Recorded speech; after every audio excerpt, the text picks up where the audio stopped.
Hello everyone, hope you are good and be happy always. Once again, welcome to Shachi's Academy, and now we will discuss chapter 9 of Indian Economic Development, that is for class 12 CBSE NCERT.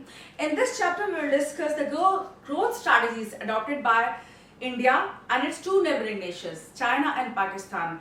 What were the strategies that were adopted by India and what were the strategies that were adopted by these two nations will be discussed in this chapter. So let's start with this topic. India and its two neighbors. India and Pakistan became independent nations in 1947. So India and Pakistan gained independence in the same year. Pakistan gained independence on 14th August 1947 and India gained its independence on 15th August 1947.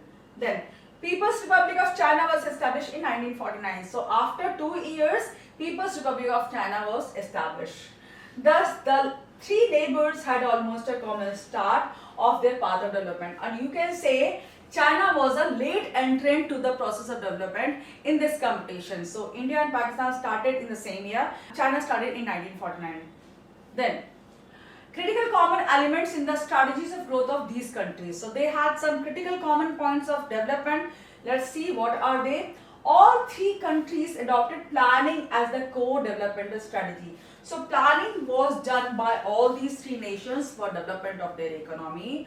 All these adopted some sort of medium-term plans, you can say 5-year plans, or some sort of planning in their nations for development. Why?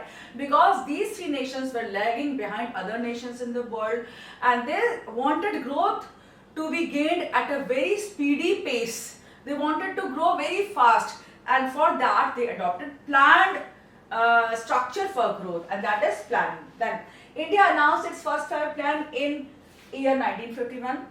China started it in 1953 and Pakistan started its planning in 1956. So after 2 years of India, China started its planning, and after 3 years of China, Pakistan started its planning. So here Pakistan was a late entrant and India was first to adopt planning. Then all three countries relied on public sector as the core sector of the economy. So here planning, when planning is done, public sector plays a major role. So there is a correlation between them. And here you can see that Pakistan's 5-year plans are now called as medium term development plans. Okay, so in MCQs you may be asked this question, what is the new term used for Pakistan's 5-year plan? So you can say medium term development plan for Pakistan. Then path of growth adopted by India in brief. So first we will discuss the path of growth that is adopted by India in brief, and thereafter we will deal with that in detail as well. So India adopted mixed economy. That means we have a mixture of capitalist economy and socialist economy. Socialist economy works for social welfare of people, and private economy, or you can say capitalist economy, like in America, works for profit maximization. Here all the individual industries like your Adani, your Reliance and other industries develop, Tatas and all develop for profit maximization. They develop their own businesses and provide employment and contribute in development of your nation as well. So here private sector and public sector both function in India for development of the economy. The major role of public sector and less of private sector.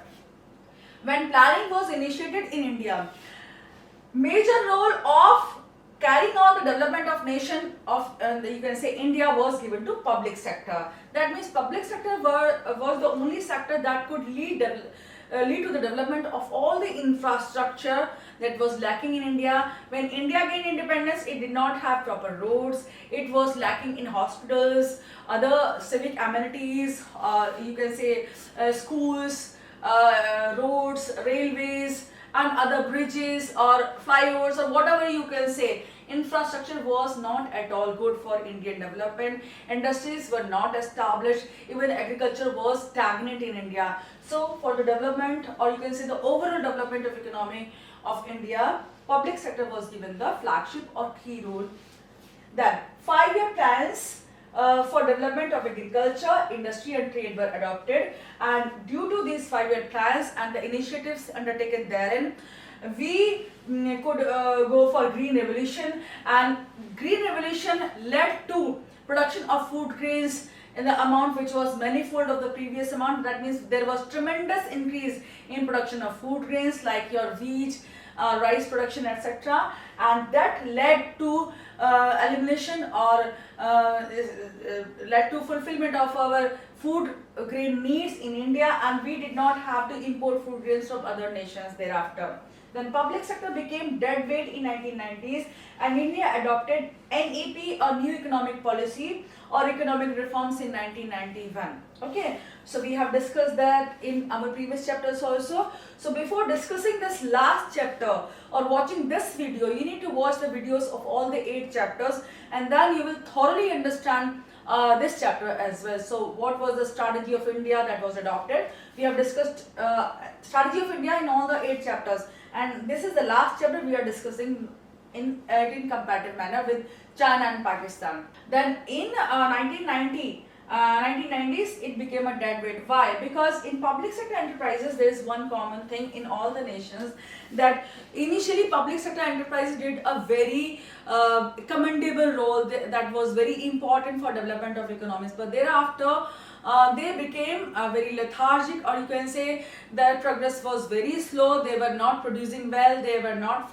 functioning well, and they became dead weights on all the 3 nations. We will discuss them later on in other nations' growth path as well. So now we'll discuss that in detail. Here, these are the notes, you can say. The strategy we have already discussed, but these are the notes, I'll be reading them. Okay, so here after independence, India adopted mixed economy as its path of development or the strategy of growth. See, these are the notes, you can use them for your exams as well. You can just add your some inputs into that. You can write 1 or 2 lines over here and write the answers in detail as well. It assigned the flagship role to the public sector, then in private sector was to play secondary role, a supplementary role in process of growth and development. So private sector was not given a prominent role in development strategy of India. Only public sector was given great importance.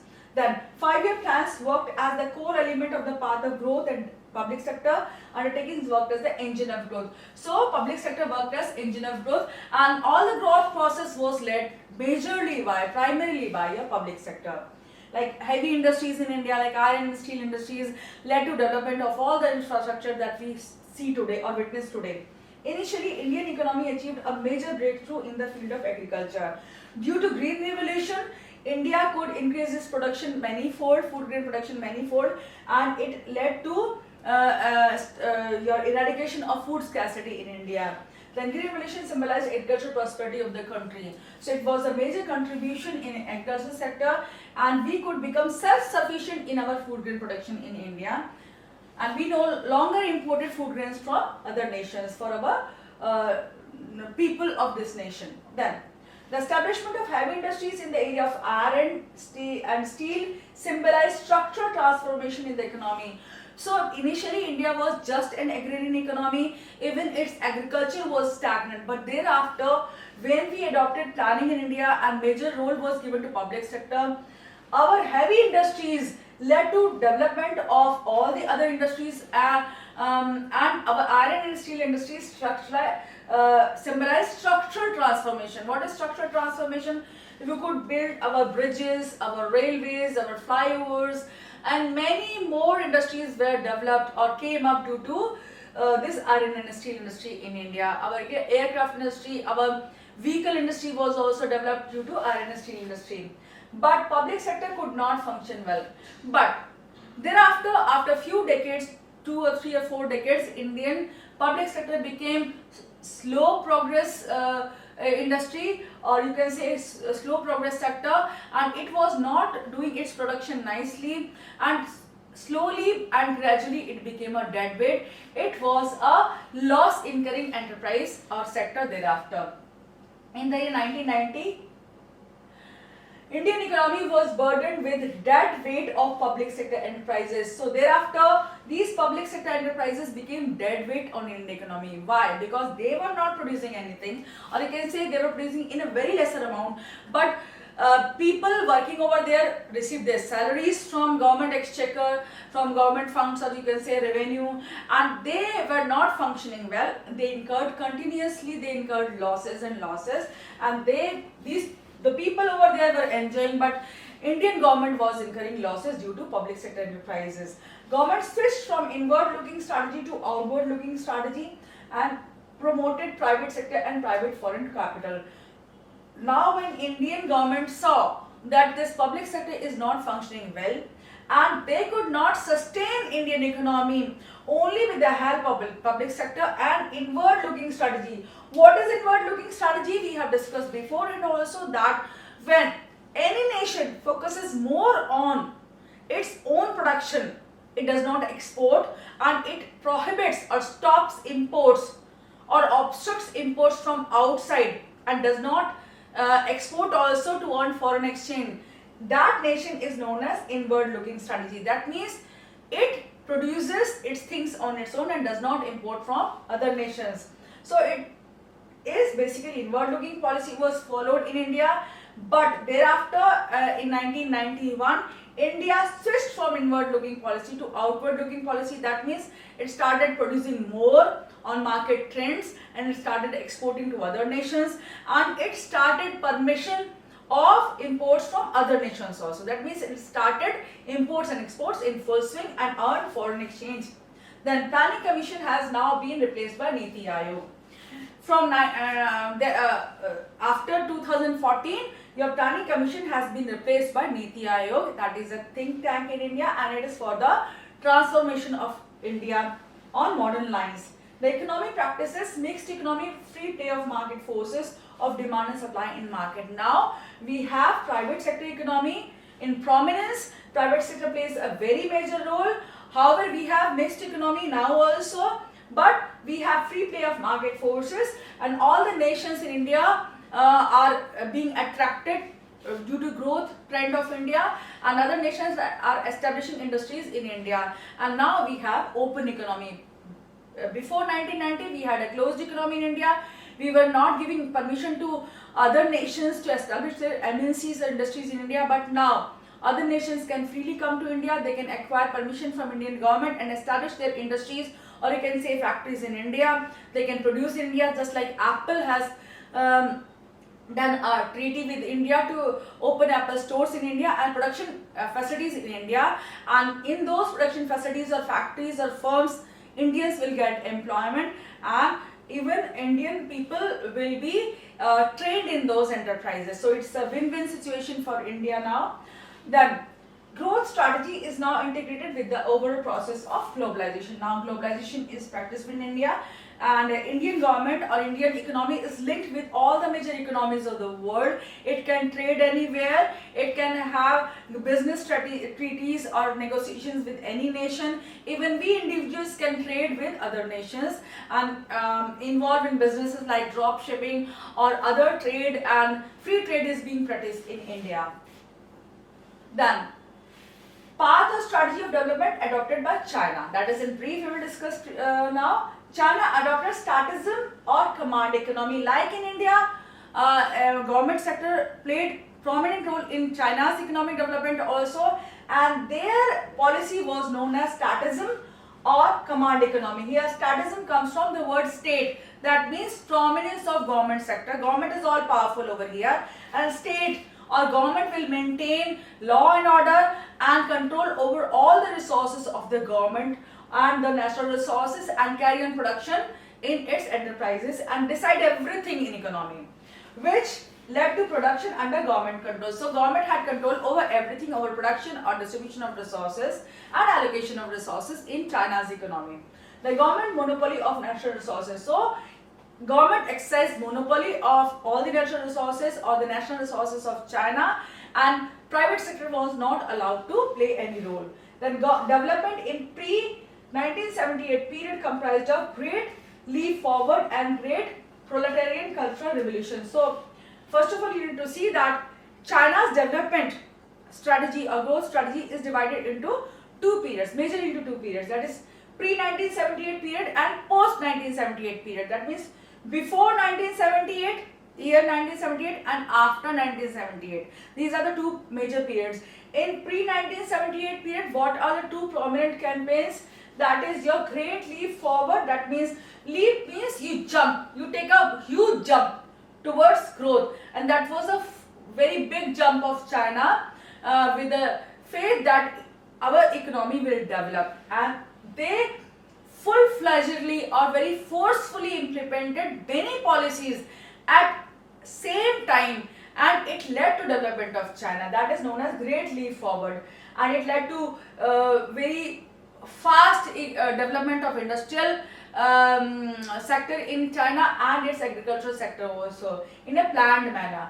Then we have Great Proletarian Cultural Revolution in China, which also led to development in China. Then development post 1978 period, that it was pre 1978 and now post 1978 period, is comprised of two phases. That is first phase of economic reforms in China and second phase of your economic reforms in China. And first phase of economic reforms in China was comprised of, or it stressed or put importance on your commune system of farming. So agriculture was provided or given main prominence or main focus in your first phase of economic reforms, and thereafter in second phase of economic reforms, industrial development was focused on or given stress on.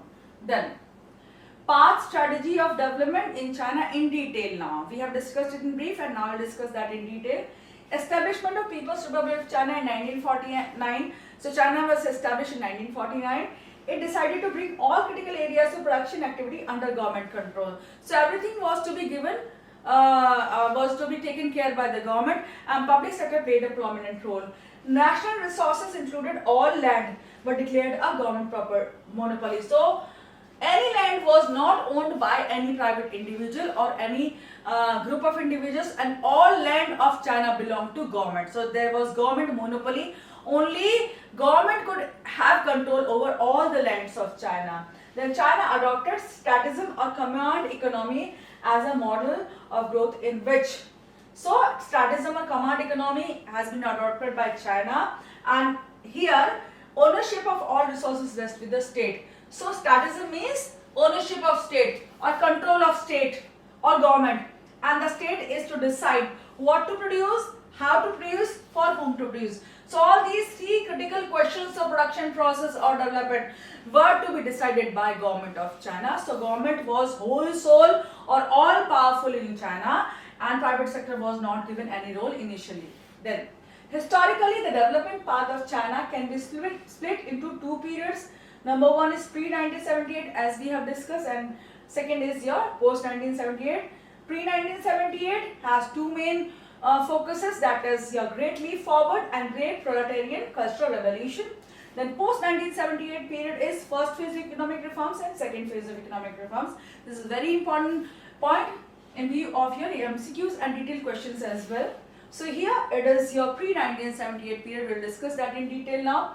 Why I'm discussing China in detail? Because we know many things about India. For all the 8 chapters we have discussed India only.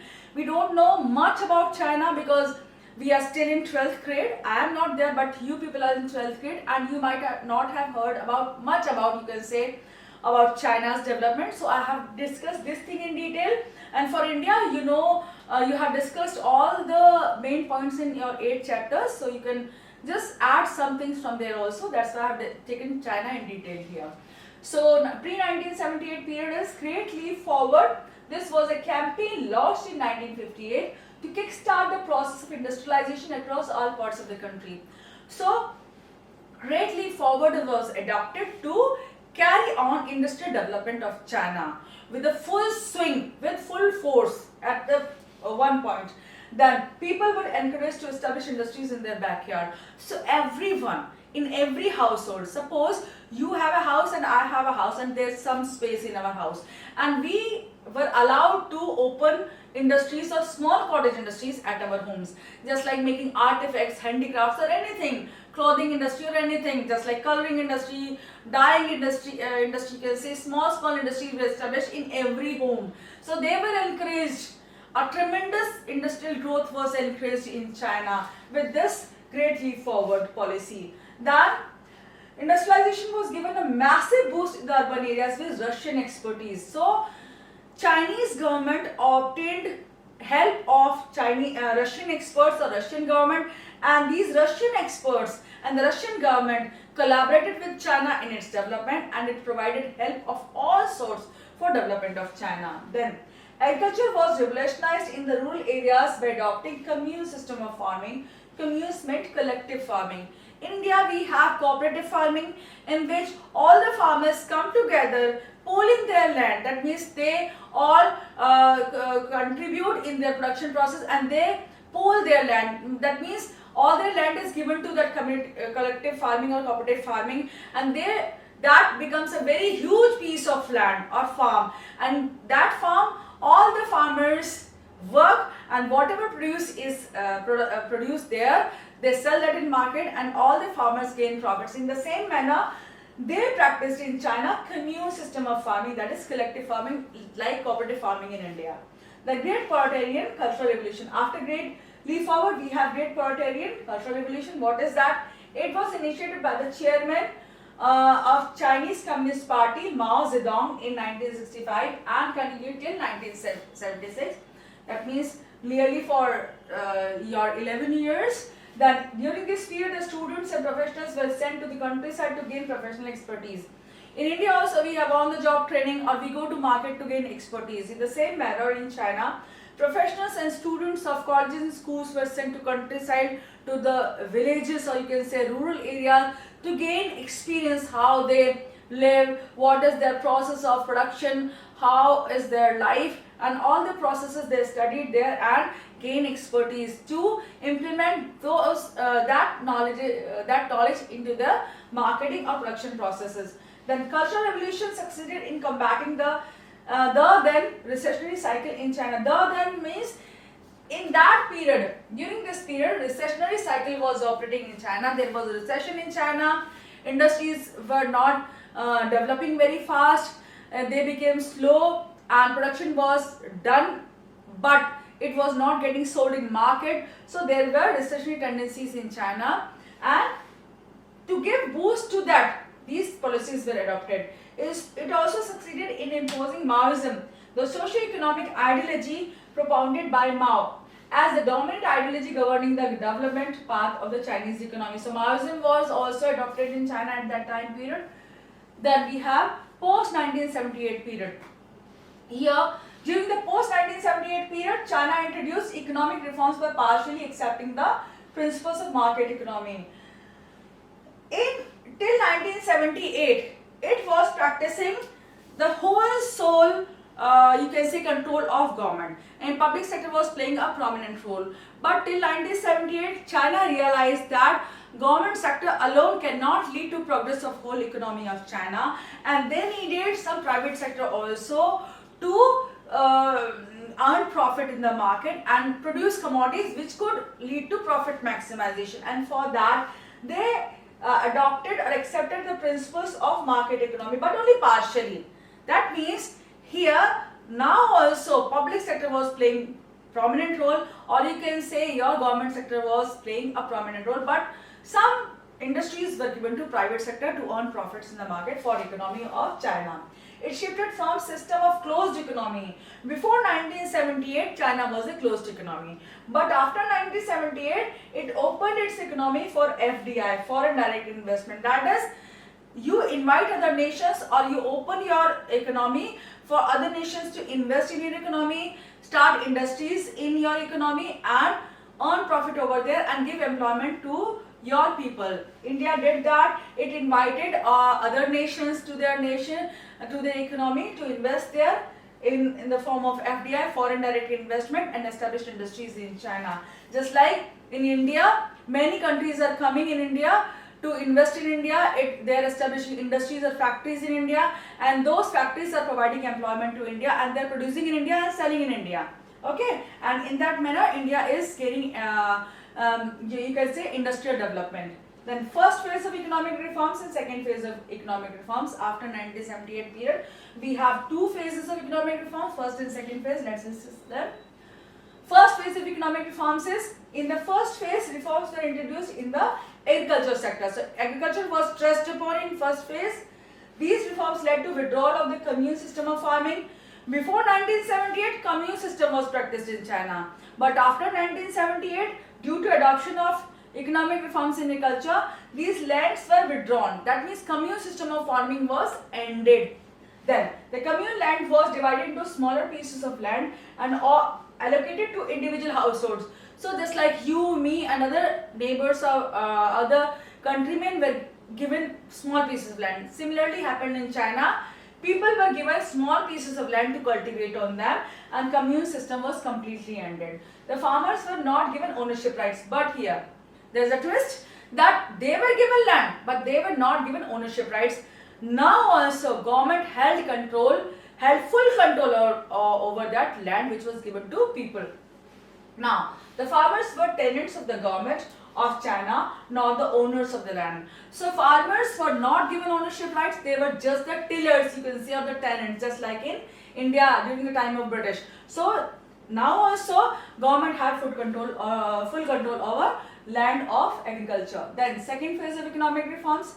In the second phase, reforms were initiated in the industrial sector. So first phase focused on agriculture sector of China, and second phase of economic reforms focused on what? On industrial sector of China. Private sector enterprises, particularly owned by, operated by local collectives. Local collectives means group of people that lived in China. That means in Delhi area, if you have few prominent businessmen, that is local collectives. They operated their industries, were allowed to undertake production of goods. So private sector in a limited manner or in a partial manner were given some industries, and they could operate by undertaking production of goods and services in them.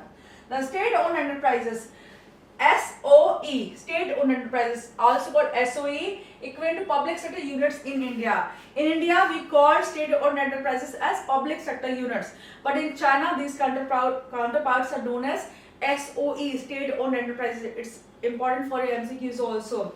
Were exposed to competition from private sector. So now, public sector was given stiff competition by private sector. Why? Because private sector was also allowed to operate in China now, and it was competing with your private sector. So public sector came into limelight now, and it had to compete with private sector for its profit generation.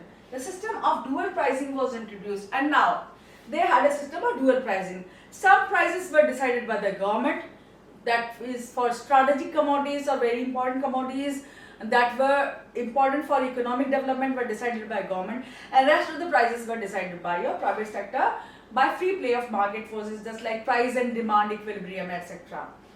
Then farmers and industrial units were required to make sale and purchase on the basis of price structure as fixed by the government, and market prices determined by the supply and demand forces, that means were allowed to operate for all the other transactions of the economy. That means for some commodities prices were decided by government, and for others prices were decided by free play of market forces, less like demand and supply forces. Special economic zones were set up to attract foreign investors. So China just started many special economic zones in its country to attract foreign investors from abroad nations, so that they could come and establish their industries by investing FDI in China and lead to development of China. Then, path or strategy of development adopted by Pakistan. In brief, mixed economic model. So, before I start this topic, I would rather say that Pakistan and India are the nations which had similar paths of growth. That means they adopted similar policies for their development of their nations. So here, like India, Pakistan also adopted mixed economic model for development of Pakistan. The key role for public sector to kickstart growth, like India. This too is similar. The production of domestic industries was done like India. It also tried to protect its own domestic industries. That means Pakistani industries were protected against competition from outside industries of other nations. Then shift in strategy to halt in growth in 1989. In India, public sector started showing negative returns in 1990, and they became deadweight in 1990. Similarly, in Pakistan, they became deadweight, you can say, in 1989, before 1 year of India. Okay. Then denationalization, privatization, and FDI became pillars of growth. After 1989, when in 1989, Pakistani government realized that public sector is not going to develop their economy. They started denationalization, that means disinvestment. They started selling their industries to private sector. They promoted privatization and private sector, and they attracted FDI or invited other nations to invest in Pakistan for its development. And these three components or elements or factors became pillars of growth in Pakistan. Then, in detail we can discuss. After independence in 1947, Pakistan adopted a growth strategy similar to India's. It had the following principal features. So, growth strategy of Pakistan is similar to India. You can just copy paste the content which we have discussed in Indian development strategy. There is nothing new over here. It is similar, very much similar to the strategy of India. It was a mixed economy like in India. Okay, then public sector was assigned the key role of kick-starting the process of growth. Then the process of industrialization was based on the policy of import substitution in India. It allowed production to the domestic industry by way of heavy duty on the competition of imports, and imports were controlled and managed by the government. So all the points are similar to your Indian development strategy. Then green revolution like India was the hallmark of change in agricultural sector, which raised the production of food grains. So green revolution was there in India, and similarly there was green revolution undertaken in Pakistan as well to increase its food grain production to become self-sufficient in food grain availability. Then capital goods industries were nationalized with a thrust on public sector investment. Before 1989, capital good industries like in India, heavy industries were given to whom? To public sector. Realizing that the pace of growth was coming to a grinding halt, there was a major shift in the strategy during 1989. So, before 1989, all the industries, major industries were given to whom? To public sector, in Pakistan also like in India. But after 1989, when they realized that this public sector is becoming a dead weight and its growth is coming to a grinding halt. Grinding halt means very bad, very abrupt halt. That means they failed tremendously. Public sector was a complete failure in Pakistan, and that's why due to this halt in growth of Pakistan, they adopted privatization in your economy, and decentralization, denationalization was adopted. Privatization became the core elements of the development strategy in Pakistan. FDI became the fulcrum of growth, so they attracted FDI from other nations for development of Pakistan, like America and China invested hugely in Pakistan for its development. Process of growth was linked with the process of globalization. Now the economy of Pakistan got linked with all the other nations, and all the other nations invested in Pakistan, majorly your America and China. We will discuss experiences and achievements of India, Pakistan and China regarding demographic indicators. What are they? These are the indicators which tell you about population, what is the population of any country, then annual growth of population, density per square kilometer, sex ratio, fertility rate and urbanization.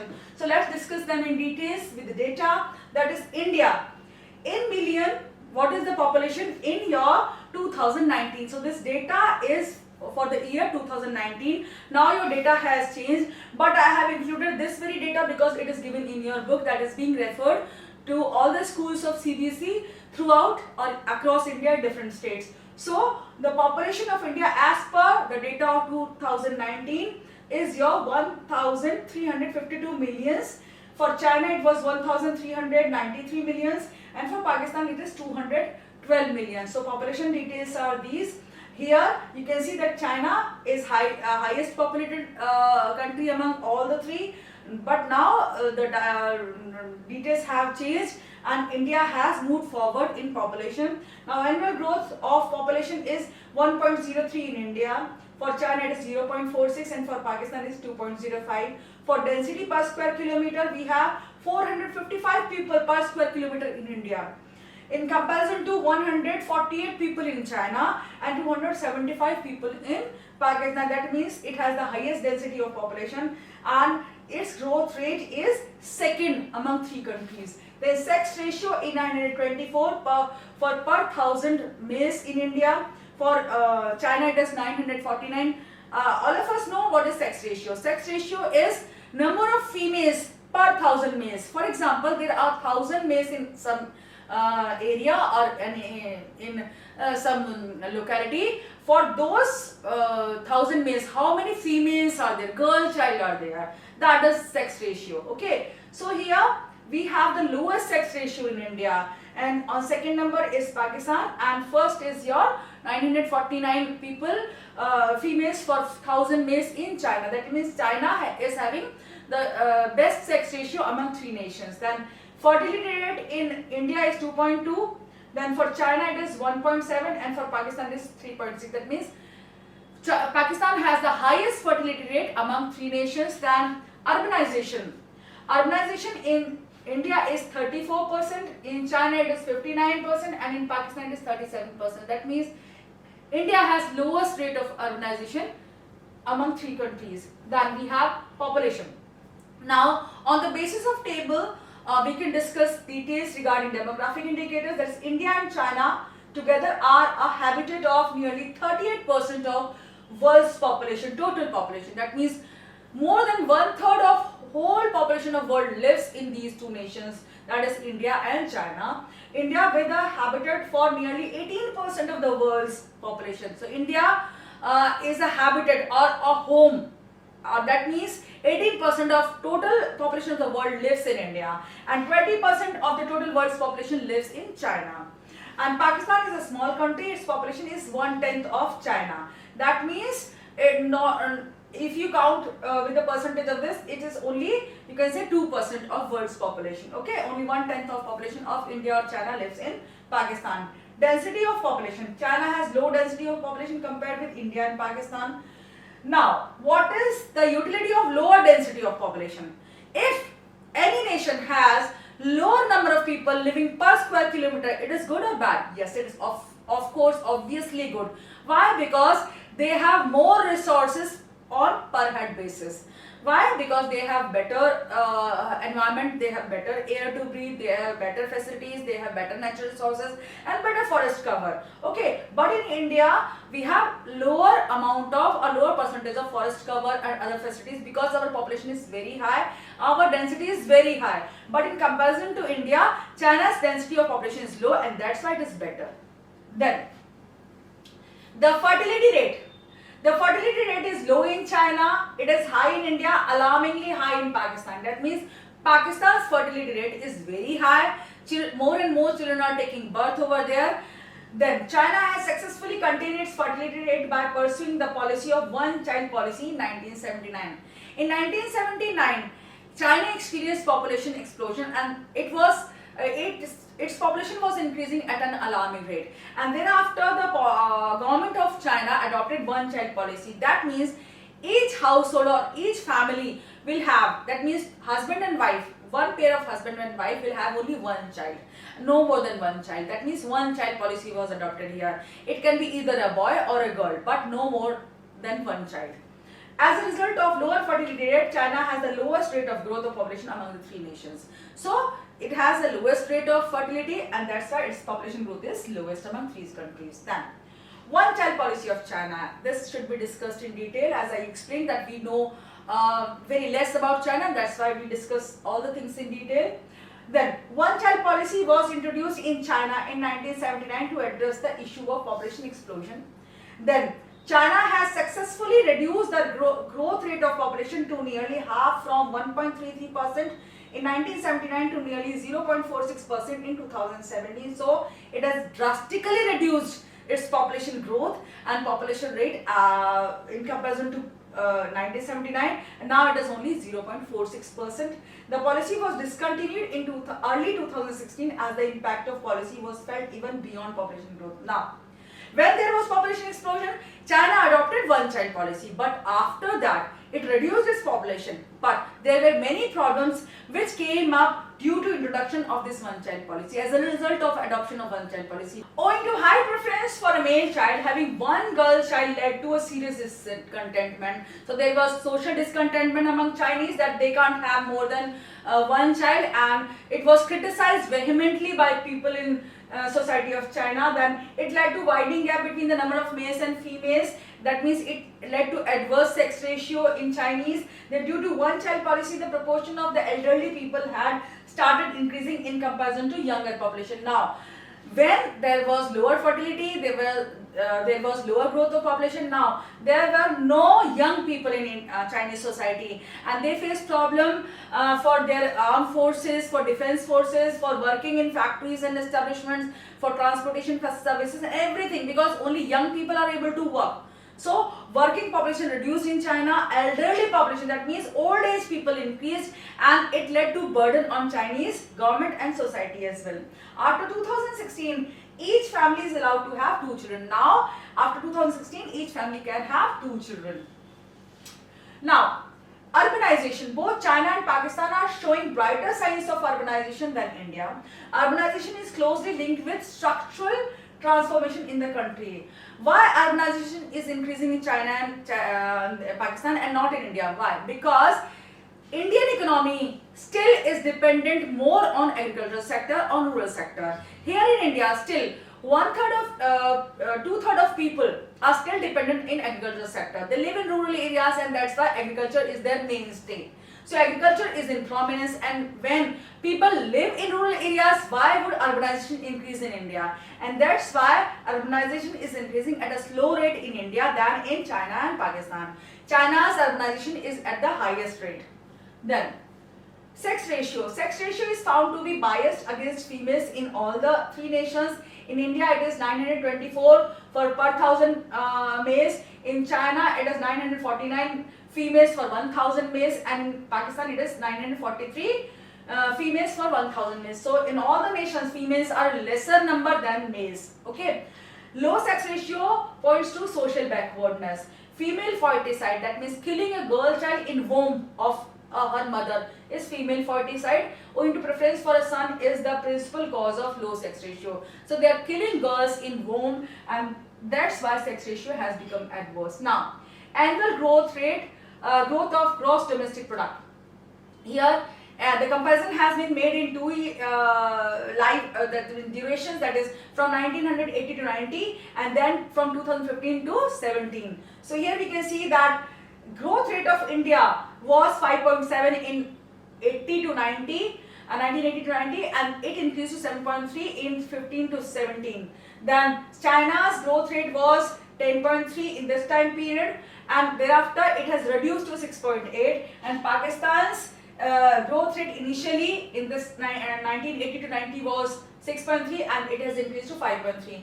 And now you can see that India's growth rate has increased, and for China and Pakistan it has decreased in 2015-17. That means India is progressing at a faster rate than China and Pakistan.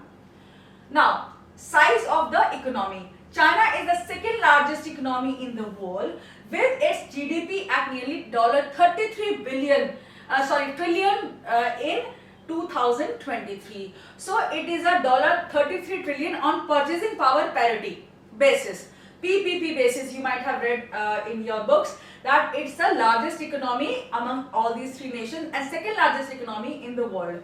Then India's GDP is $13 trillion in 2023, and Pakistan's GDP is $1.5 trillion in 2023. Why I have given this latest data? Because you should be well aware of this data, that how big your economies are.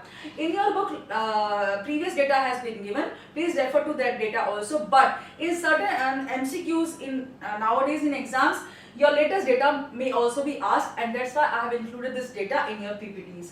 Now, the reasons for slowdown of economic growth in China. Slowdown in the global economies which decrease the demand for the Chinese products. See, recession happened in the whole world, and recessionary tendencies in other nations, just like other developed nations, led to decrease in demand for Chinese products. And now, when they are not demanding Chinese product, how can China produce materials for them? Because demand in those countries has reduced. They do not want to purchase Chinese goods, and now that is the reason that its GDP is declining now. Growth of domestic demand in China is slowing down.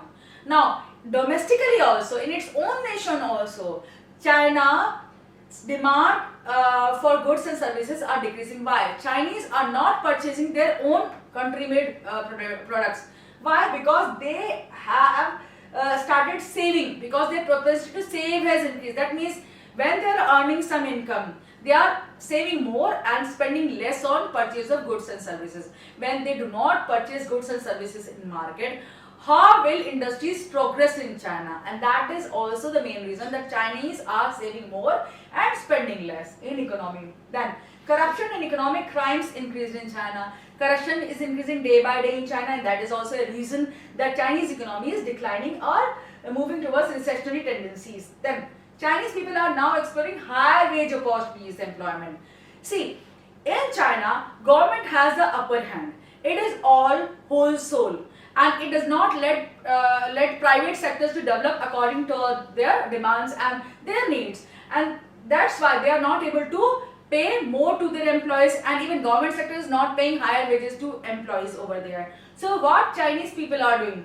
They are moving out of China to other nations in search of higher wage rates. So they are moving to other nations like developed nations of the world or developing nations of the world where they are being paid higher wages. Then Chinese people are migrating to other nations for higher wages. Their domestic investors are trying to invest in economies where government intervention is minimum and political and social liberty is maximum. You might have seen, you might have read in reports that Chinese government intervenes at a very high rate. It intervenes like a hell. Okay, it does not let private sector entrepreneurs and businessmen to work according to their desires or to their needs. It pressurizes domestic businessmen. So what businessmen does not want this type of pressures. So these businessmen are moving out of China and they are investing in other nations, maybe in developing nations like Pakistan or India or other developed nations also. They are investing out of China. So on that basis, China is losing its investment from its own businessmen also. Its own people are not investing in its economy. Then Chinese government is battling or fighting with problem of environmental degradation. See, when industrialization is carried on at a very fast pace or you establish more and more industries in your country, what happens? You use more and more resources, and when you use more and more resources, you contaminate your environment. Your industries emit large amount of fumes, ashes and smokes into environment. It pollutes air, it pollutes water, it contaminates or destroys the fertility of soil, and that's why environmental crisis has happened in China. Its environment is degrading day by day, and that is also leading to its low growth rate, and it's fighting, it's jostling, it's battling with the issue of environmental degradation. Then high GDP growth has led to serious challenge of sustainable development. Now we discussed sustainable development in our previous chapter. What is that? A long-term growth without disturbing your balance of nature. That is the sustainable growth. And now UN also promotes this sustainable growth goals, but China is not able to cope or carry on these sustainable goals because of environmental degradation. Its soil is getting polluted, its water is getting polluted, its air has polluted. So that is leading to its downward fall in economic growth. Reasons of slowdown of economic growth in Pakistan. So here for Pakistan, the reasons are different from China. That is, here domestic investment in Pakistan as well as FDI has started decreasing. Why? Because people have started losing hope in China. China is more and more indulged in terrorism activities, terrorist activities. It's terrorizing borders. It's intervening in the policies of India. It's sending terrorists to India. It's sending terrorists to other nations as well. And now Afghanistan and Taliban is also intervening in Pakistan. Lot many terrorist attacks are happening in Pakistan. That is leading to political unrest in Pakistan and disturbance in Pakistan. Which businessman would like to invest in a nation which is politically jostling with these type of issues? So FDI or foreign direct investment is not taking place in your Pakistan, and domestic investment is also moving out of Pakistan because businessmen, what do they want? They want peace for their business, because business can flourish only in an economy where peace is there, where they can flourish nicely, where they can do business nicely. Due to this, GDP growth has been severely affected. Now FDI is absent, domestic investment is moving out of Pakistan, then how Pakistan will grow? And that is the reason, for this very reason, GDP is declining in Pakistan. Now corruption and political instability, we know Pakistan is jostling or fighting with the issue of corruption in its government, in its political system, in its business, in its economy. It has led to economic stagnation of Pakistan's economy. Then, owing to slow GDP growth and low level of income, Pakistan's economy has sunk into low income, low growth trap. Now, Pakistan's economy is sinking. It has, you can say, sunk into low income. Why? Because when GDP is not increasing, industries are not functioning well, anything is not happening nicely, so people are receiving lesser amount of income, lesser amount of salary and wages. They don't have money, they can't spend on goods and services in the economy, and now what happens over there? Due to low income, low GDP is happening, and due to low GDP, low income is happening. And this is a vicious trap or spiral trap that is happening in Pakistan, and that is leading to low GDP growth in Pakistan. Now we can see the sectoral contribution of all these sectors over here. In agriculture, agriculture is contributing 16% in India, in China it's contributing 7%, in Pakistan it's contributing 24%. Industry, 30% is contribution goes by industries in India, 41% is being contributed by industries in China, and Pakistan is 19%. For services, it is 54% in India. Service sector is more developed in all the nations. See, in China, service sector is contributing 52%, and Pakistan 57% contribution is contributed by service sector. The share of workforce distribution, you can see India is having 43% of its people in agriculture, China is having 26% in agriculture, and 41% are engaged in agriculture in Pakistan. In industry, 25% people are engaged in India in industries, 28% of Chinese people are engaged in industries, and 24% of Pakistanis are engaged in industries. In services sector, it is 32% in India, it is 46% in services sector in China, and 35% in Pakistan. So this is the table. If you want to include some data in your exams, then you can go through this table and include the data. You can memorize this data just comparatively manner, and you can include that. Done. As seen from the table, all the three countries have experienced a noticeable structural transformation. No longer agriculture is the principal contributor. What is the way to explain this table? That agriculture is not the mainstay in all these three nations, and they developed their agriculture, and industries are also developed in these nations. In terms of the sectoral contribution, GDP of these economies of India and Pakistan relying heavily on tertiary sector, and their industrial sector is lagging far behind. For the economy of China is also relying significantly on the services sector, but its industrial sector is not lagging behind. See, there's a difference between India and Pakistan and China.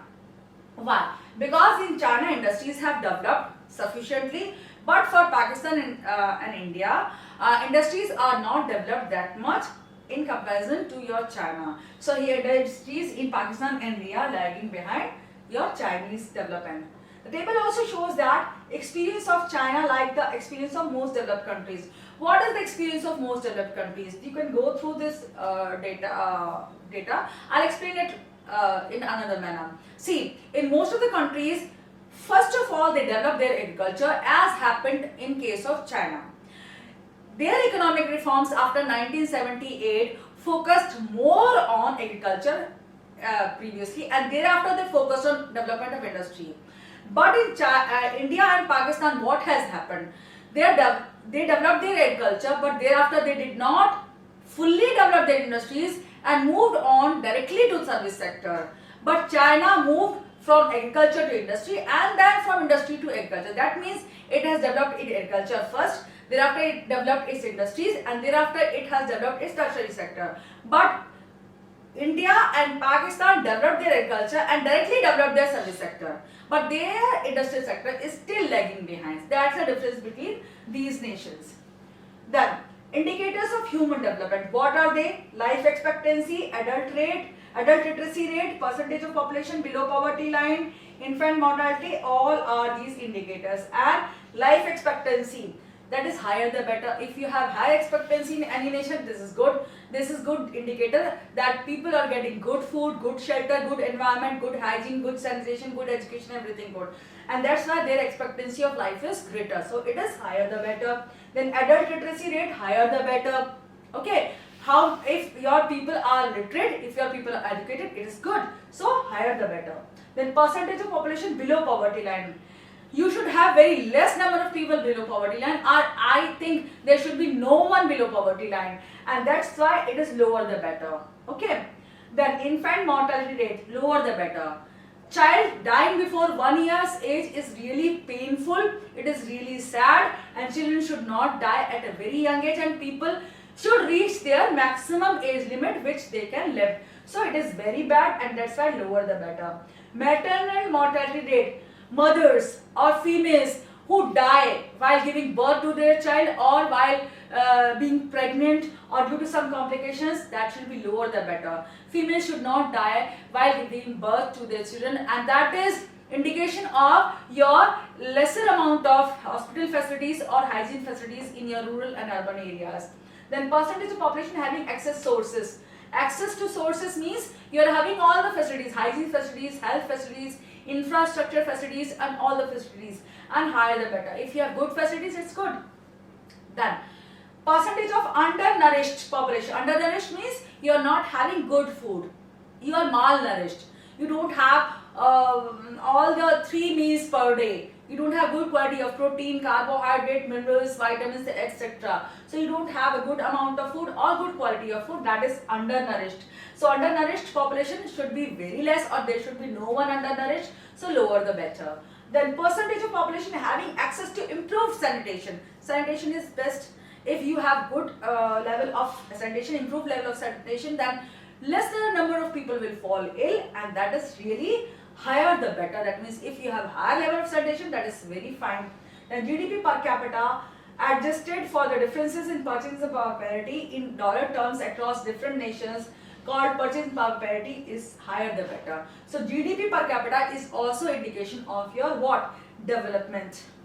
Then based on these indices, a composite index is constructed called HDI, Human Development Index. So all the indices, all the factors we have discussed in our previous slide, they all contributed together towards indices, or on the basis of them index is formed, that is called your Human Development Index. If that index is really good in some nation, that means its human resource is really developed. Then higher value of HDI points to a higher rank and a higher level of human development as a consequence of overall growth of the economy. So if in any nation SDI is high, that means that nation is developed and its human resource is also developed.